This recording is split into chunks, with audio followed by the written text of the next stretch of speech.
welcome back to another episode of Not Your Mama's Midlife, where we believe that midlife is not a crisis, it's actually an awakening.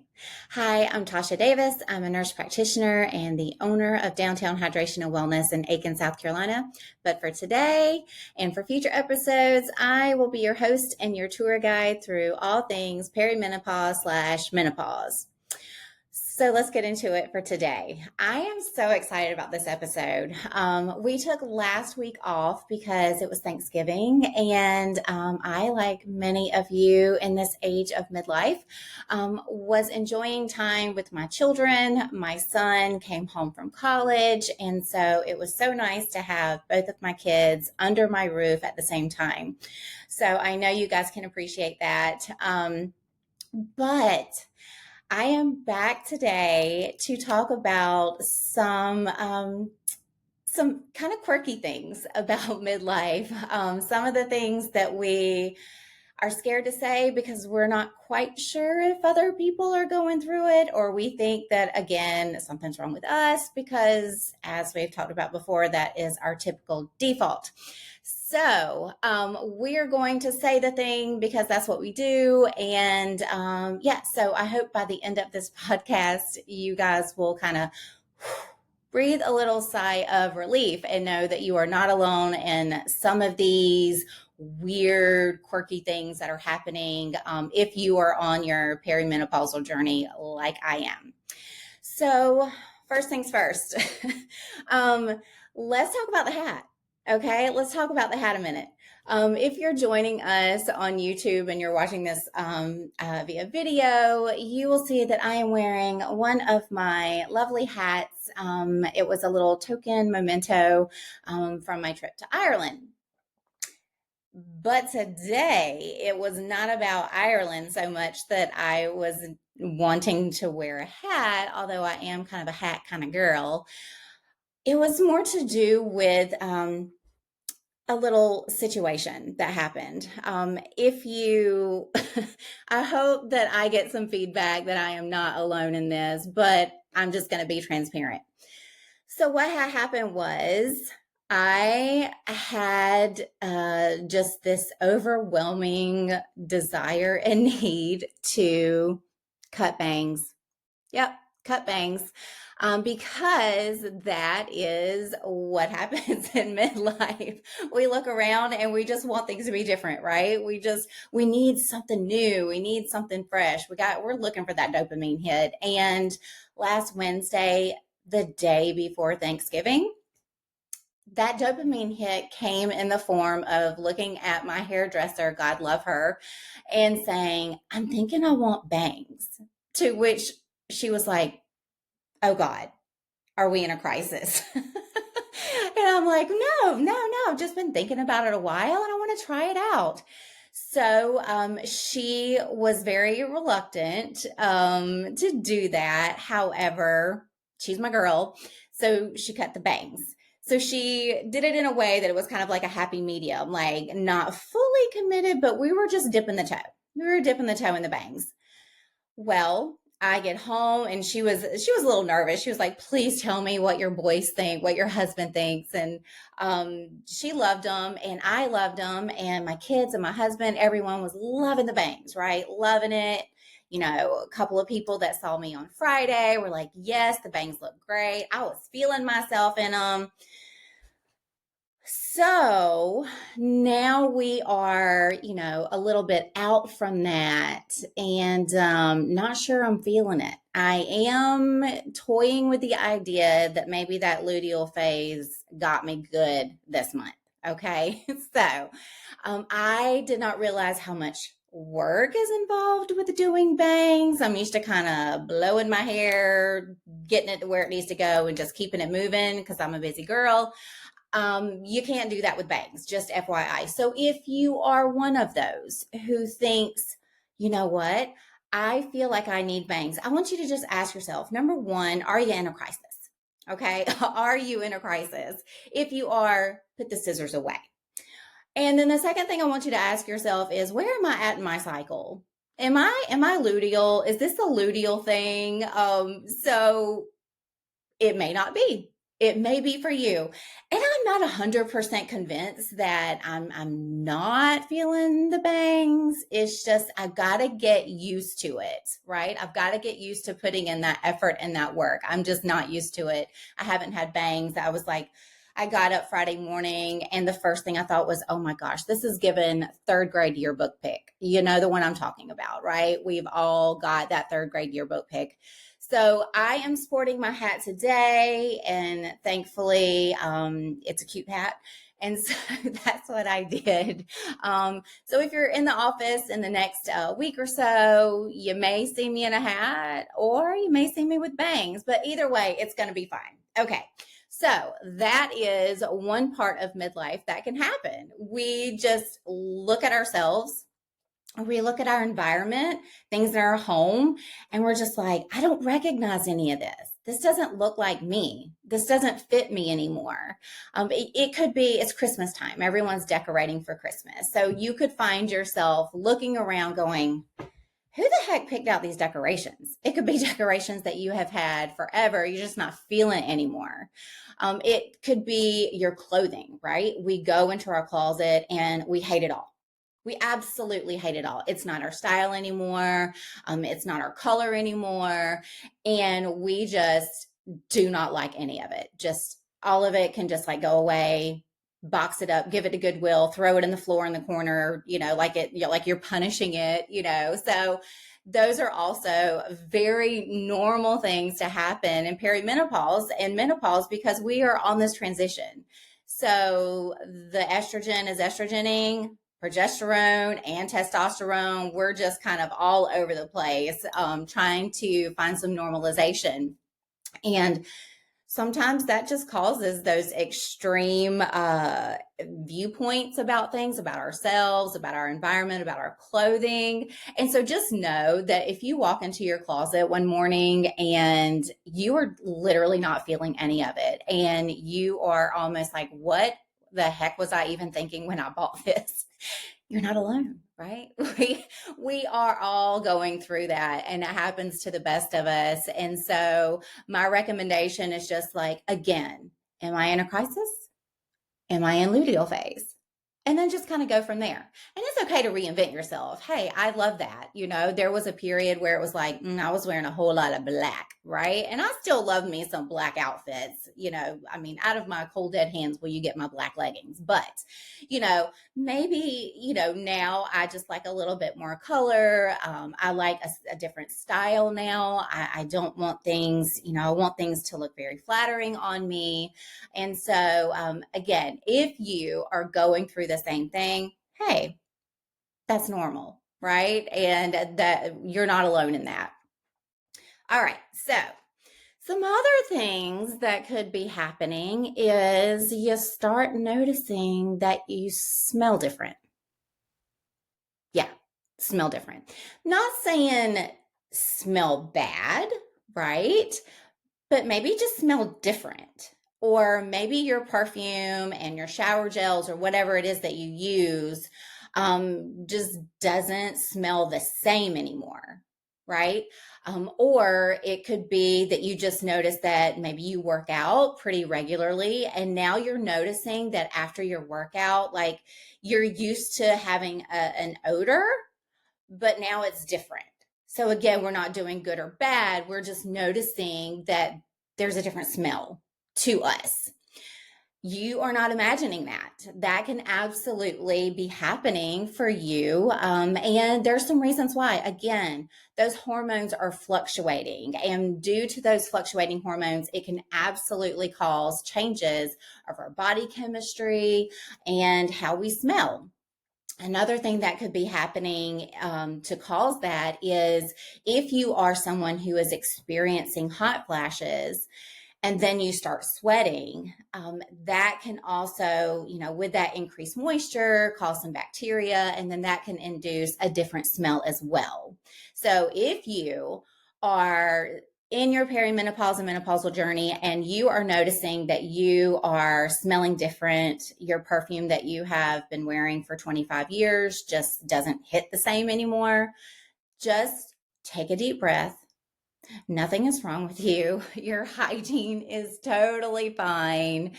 This is just part of that, right? And so I would just make sure that you are doing all of the things, checking the boxes, again, with the hygiene, taking care of ourselves, that we know that we do, and just know, hey, breathe a minute and just, it's okay. It is okay and is totally, totally normal. All right. So let's talk about some other things that are totally normal that I have personally experienced, as well as I know several of my patients, many of my patients come in week after week, and they're like, as soon as I start saying these things, they're like, their face just like lights up because no one's ever said it. No one's ever said, oh, and then they're like, I'm not the only one. No, no, friend, you are not the only one. In a previous episode, I talked about my experience with anxiety to the upteenth degree, especially over things like driving, just driving, not driving new places. Nope, nope, nope, nope. Just driving to the grocery store. And then also the grocery being at the grocery store. So, so, you know, thank the Lord for delivery people. I tip very well because I am so appreciative of them snagging what they can. Even if there are 18,000 substitutions, I take what I can get because I know that is a much better wellness journey for me than me going myself. So driving can cause increased anxiety. Being around larger crowds, like going to the grocery store, going to, Black Friday shopping, if the thought of that just totally just, oh my gosh, I would rather, do a million other things than ever go fight those crowds, that's normal too, right? Just the fluctuating of hormones causes anxiety for some of us. I know for me that is a very big one. For some people, they may lean towards, again, like that depressive state where they just kind of want to like stay to themselves, but not really that anxious state. Or you could experience both, but either way, totally, totally normal. Those estrogen spikes and then drops, and then especially the progesterone, we start losing it. And when that progesterone starts going down, that's when that anxiety can start creeping up. So if you are one who notices that cycle of when, I'm feeling a little bit more anxious during this week or over the last few days, just ask yourself, where am I in my cycle? Where should I be in my cycle? And it might be related to that dip in that progesterone. So one other thing, a really important thing I want to talk about, I have experienced this. So when I turned 40, I think it was maybe even like the day I turned 40 or the next day after I turned 40, but I was a baby 40-year-old woman. And I started having like these heart palpitations, not all day. They weren't painful at all. It was just like, obviously I know what they are. They're, PVCs, and that can happen for a lot of women with the fluctuating of the hormones. But it's just like this flutter. So I have been dealing with that personally for 5, almost 6 years. I'll be 46 this December, so in a couple of weeks. So yes, been dealing with that for a while. Nothing new. It has not been. I, of course, went to cardiologist, got checked out immediately. And so I'm okay with that at this point. I know what they are. I recognize it. And I can also recognize it as it relates to my cycle. So it's really cool once you kind of start tracking these things and how you can relate it back to where you are in your cycle. And, I'm a total science geek, so I just think it's super cool. However, I think it was maybe 2 weeks ago now, I experienced a cardiac event that was new for me. And, as women, we like to, what do? We're, the keep it moving kind of people, right? The get it doners, the don't stop people. And so as I'm getting ready for work, I start experiencing not the regular like PVCs that I have experienced before. It was a tightness in my chest. And it was just very strong. And of course, I do the thing in my head, and I'm like, oh, I've got a full schedule today. I cannot reschedule all of these patients. Like, I want to be there for my patients. I gotta keep it moving. And then I got a little convicted about that because I had to talk to myself like I was a patient. And if I had a patient or a friend or a loved one or literally anyone who says that they were experiencing chest tightness, my first thing was going to be uh, do not pass go, do not collect $200. Let's get you to the ED immediately.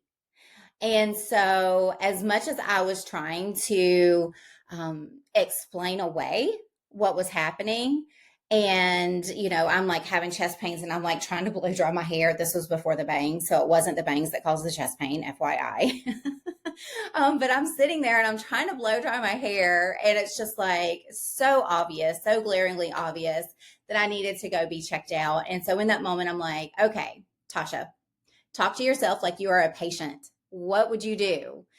So I went to the ER and I got checked out, and everything was fine. I am still following up with cardiology like a good patient would. So I am taking care of myself for sure. However, it was interesting to note that afterwards, looking at where I was in my cycle, that I had a really big drop in my estrogen around that time. And so, for some women like myself, I am very sensitive to my hormone changes.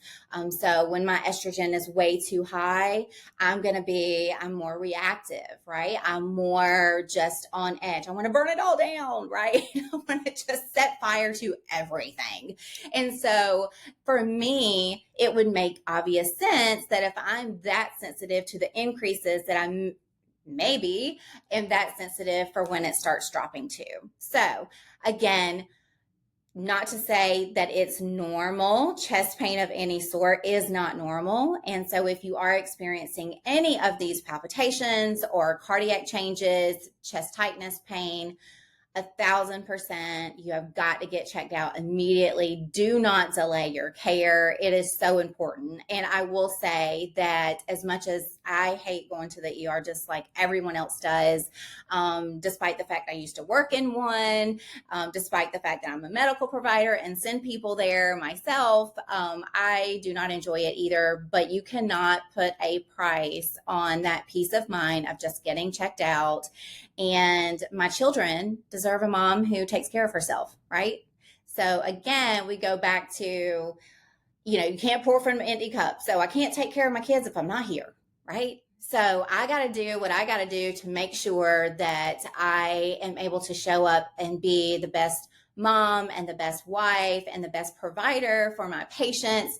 And if that requires going and spending a couple of hours in the ED, then so be it. And I'm so glad that I did. And so again, I just want to encourage you, if you are having any sort of changes of symptoms like that, please, please, please do not delay your own care and take care of yourself. Get checked out.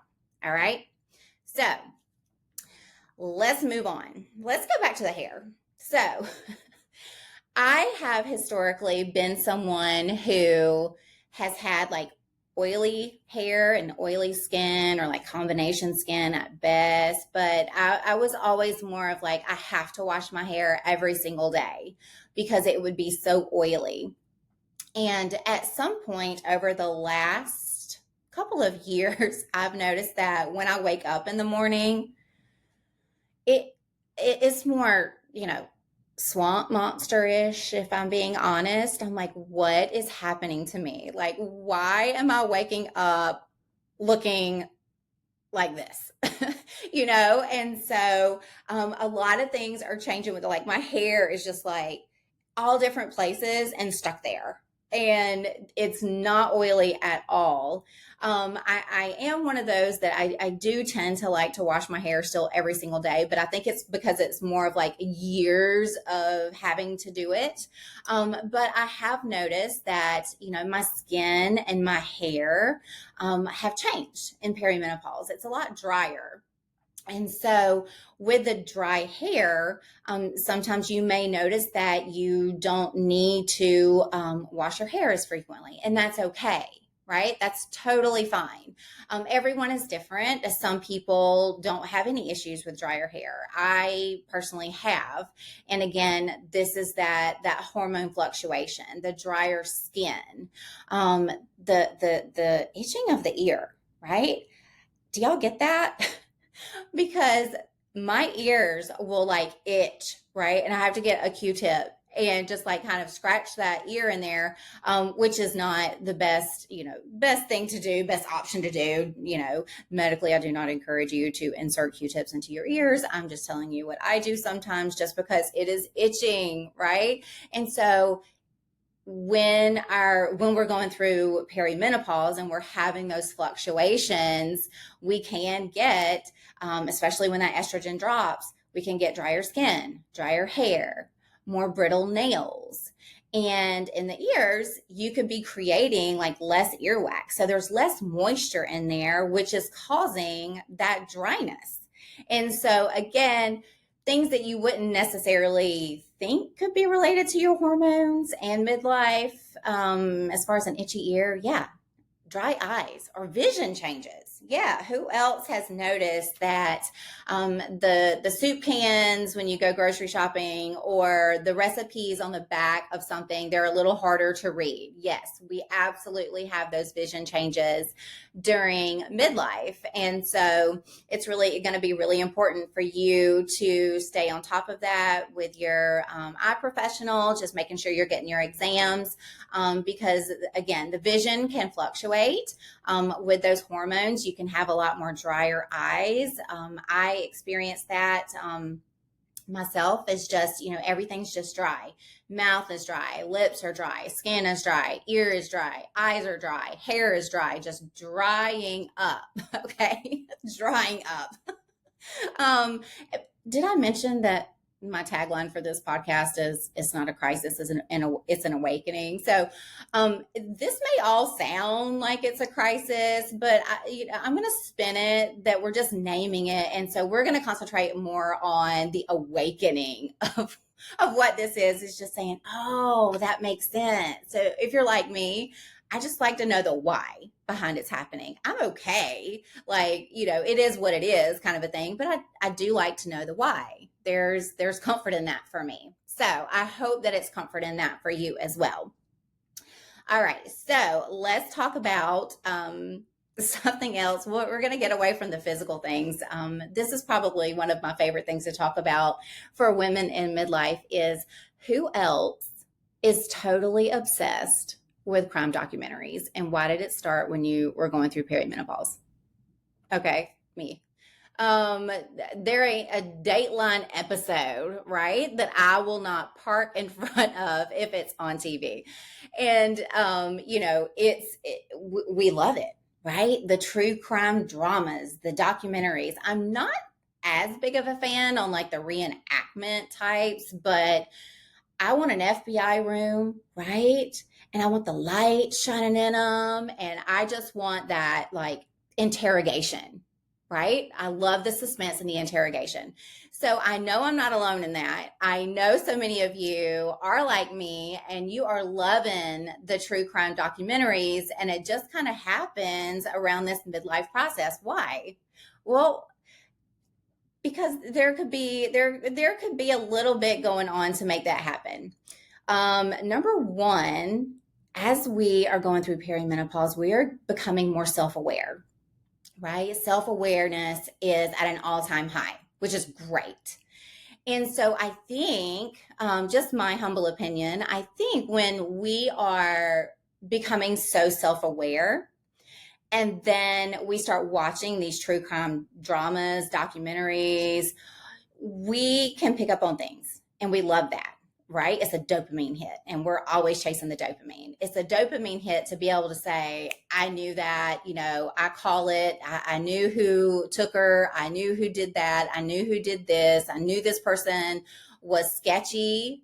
And we just like hone in on it within like 6 minutes, right? We don't need an hour because we have signed, sealed, delivered, guilty verdict, put them away. And we just have an act for it, right? And so much so, I mean, I really think that more studies should be done on it, number one. But number two, if police departments wanted to really cut down time on their investigations, put in a perimenopausal woman. Okay. Put in a menopausal woman. Put in a woman who has been there, done that. And we will have that case like, you know, tied up in a bow, ready for presentation. Here you go. And so, I mean, local police departments, all I'm saying is if you don't have a perimenopause or menopausal woman on your team, what are you even doing? Do you even really want to solve the crime? Because we can do it. We can get into it. One of the other things that I have noticed through my midlife that I love talking about, and I know so many of you do because I have so many patients that come in, and this is what we talk about when you're here. And it is conspiracy theories. Oh my gosh. Yes, conspiracy theories. I love me a conspiracy theory. And, it's so funny because when we were on a family vacation over the summer, I can't remember which of my boys took out the phone and was videoing, but I tend to rage bait my children and my husband by talking about some of the conspiracy theories that I believe, that I truly believe. And then some of them that I'm not sure about, and some of them that I really don't believe. But again, rage baiting teenagers is hilarious to me. So, it'll be nothing for me to just bring up, we did not land on the moon. There is no way in heck we landed on the moon. The flat earth just sends them, right? It just sends them. All of the government conspiracy theories, I love all of it. I love listening to it on podcasts. I love reading about it. I love the TikToks about it. I absolutely love it. Like it definitely gives me that dopamine hit. Why though?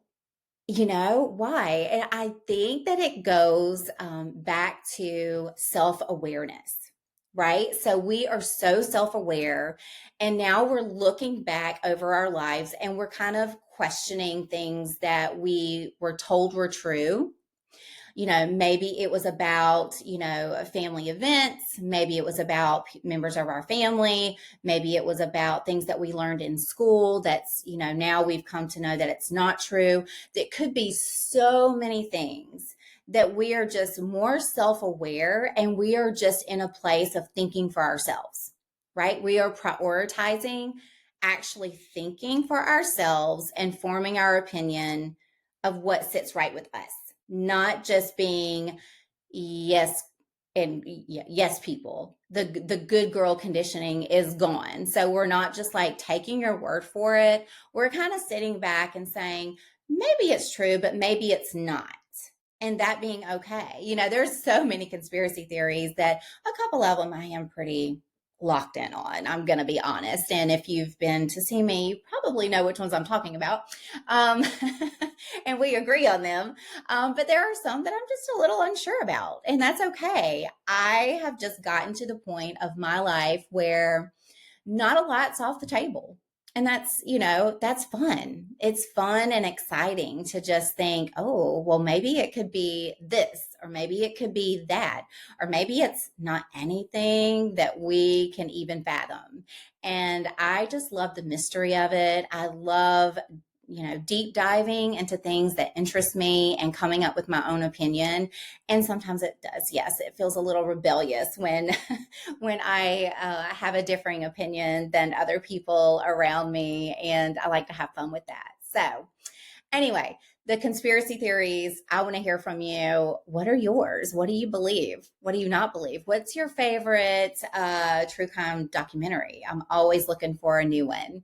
But I hope that you have enjoyed this podcast. I could really go on and on. So, this might not be the last time we talk about all of the quirkiness. About midlife, and not just the physical symptoms like the anxiety and the palpitations and the changes of our body odor and smell. And we could also talk more about the conspiracy theories and true crime documentaries and other things that we're all experiencing, right? And we're just talk about it. Just say the thing. Yep. All right. So until next week, I hope you had a very good holiday weekend, and we will see you next week. If you are listening to us on Spotify or YouTube, be sure to subscribe to both. Also, you can follow us on social media. We are on Facebook, Instagram, and TikTok. So my TikTok content is a little different than my Facebook and Instagram. So if you're not following us over there, definitely go give us a follow. And I hope you guys have a great rest of your week, like I said, and we will see you next time. All right. Bye, guys.